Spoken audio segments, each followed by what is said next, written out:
En attendant de connaître son prochain adversaire au PFL, Cédric Doumbé enchaîne les apparitions médiatiques diverses et variées. Dernièrement, c'est sur la chaîne YouTube de Thibaut InShape qu'il est apparu. Et le vidéaste lui a adressé des mots surprenants. Certains observateurs aimeraient le voir davantage dans l'octogone que derrière les micros. D'autres se réjouissent au contraire de ses prises de parole régulières et généralement virales. Personnage ô combien clivant, Cédric Doumbé continue quoi qu'il arrive de faire comme bon lui semble. Ces derniers temps, c'est ainsi sur YouTube qu'il se montre particulièrement actif. Et ce, pour le plus grand bonheur de ses fans. Lorsqu'il n'apparaît pas dans des vidéos de McFly, Carlito ou d'autres créateurs de contenu, le combattant français alimente d'ailleurs sa proche chaîne.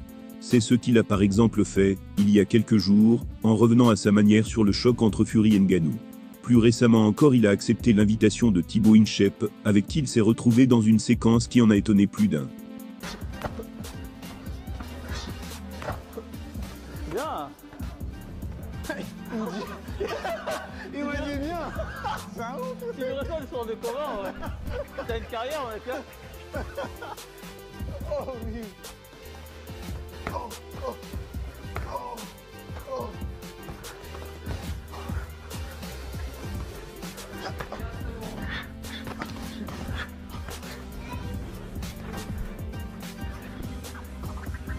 Spécialisé dans la musculation, Thibaut a néanmoins déjà accueilli des stars du MMA français sur sa chaîne.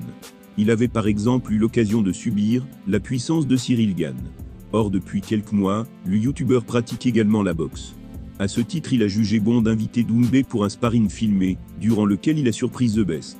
En effet, il a eu une réaction assez drôle, après avoir reçu un uppercut.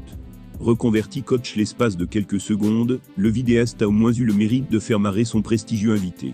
Doomsed ne s'attendait en effet pas à voir Thibaut juger l'un de ses enchaînements, en plein combat. Et encore moins avec un brin de condescendance. En réalité, il devait plutôt redouter les instants durant lesquels son hôte allait crier. Ce qu'il lui avait ouvertement reproché dans une ancienne interview.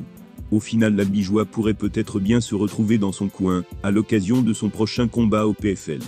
Encore relativement novice, en tant que boxeur, Thibaut s'est néanmoins permis de commenter en plein sparring, l'un des coups de Cédric Doumbé. De quoi beaucoup amuser l'ancien champion de kickboxing, ainsi que les viewers de cette vidéo.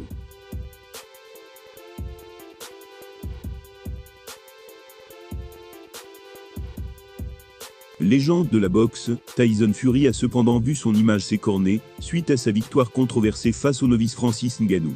À l'issue de cet improbable scénario, l'Anglais s'est d'ailleurs fendu d'un aveu notable sur son état d'esprit. Pour bon nombre d'experts et de simples observateurs, la promotion réalisée pour ce combat se voulait bien trop importante, par rapport à son aspect déséquilibré.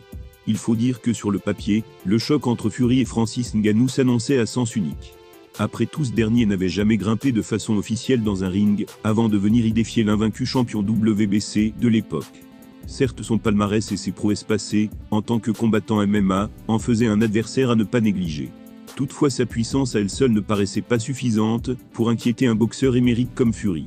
À vrai dire, hormis son clan, le Predator ne bénéficiait pas de beaucoup de soutien. L'énorme prestation qu'il a livrée à Riyad le 28 octobre 2023 a dès lors surpris tout le monde ou presque. En plus de tenir tête durant 10 rounds à Fury, et de ne s'incliner que sur décision partagée, Ngannou a subjugué l'ensemble des spécialistes en signant un knockdown. Pour beaucoup, il aurait même mérité la victoire, ce qui n'a bien évidemment pas fait les affaires du Gypsy King et de sa réputation. Ce dernier a toutefois affirmé à Boxing Social ne pas avoir vécu cet après-combat différemment des autres.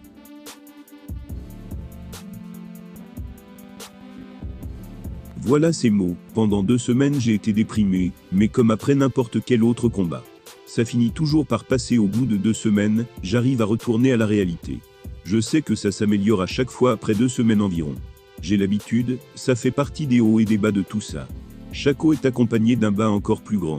Ainsi, selon l'Anglais, la piètre performance qu'il a offerte contre Francis n'aurait pas affecté sa santé mentale outre mesure. Il serait ainsi coutumier des dépressions après combat et n'aurait pas souffert de ce phénomène plus longuement qu'à l'accoutumée. Cela peut non seulement s'expliquer par la belle somme d'argent qu'il a touchée et qui lui a permis de se consoler, mais aussi par son calendrier bien chargé. En effet, à peine ce succès polémique remporté, Fury a dû se remettre au travail afin de préparer son prochain affrontement. Mieux valait pour lui de rapidement retourner à l'entraînement afin de préparer au mieux la prochaine affiche. En effet, il devra faire face à Alexandre Usyk. L'objectif, unifier les ceintures de champion des poids lourds. Pas question dès lors de s'apitoyer sur son sort, ou tout du moins pas plus que d'habitude. Fury a été secoué par Francis Ngannou, à la surprise générale. Néanmoins, il ne se serait pas laissé submerger par les critiques dont il a pu faire l'objet.